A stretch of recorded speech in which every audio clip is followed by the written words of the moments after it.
வட சென்னையில் வந்து ஃபோட்டோ அனுப்ப சொன்னாங்க. அனுப்பிச்சி விட்டோம், வாட்ஸ்அப்லேயே அனுப்பிச்சி விட்டோம். அப்புறம் ஆடிஷன் வாங்கினாங்க.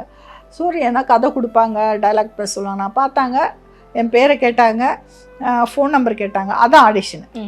ஸோ அதுக்கப்புறம் ஷார்ட்டுக்கு தான் நேராக போனோம். அப்போ போகும்போது சில சமயம் நிறைய நாள் 1 மாதம் எடுக்கப்பட்டது.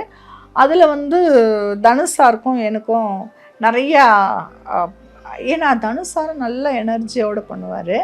பட் அவர் கூட ஈடு கொடுக்கணும் இல்லையா, நம்மளது கொஞ்சம் விட்டு கொடுக்கூடாது இல்லையா. அதனால் அவர் எந்த மீட்டரில் போகிறாரோ அதே மீட்டரில், ஆனால் கண்ட்ரோல் பண்ணிவிடுவார்.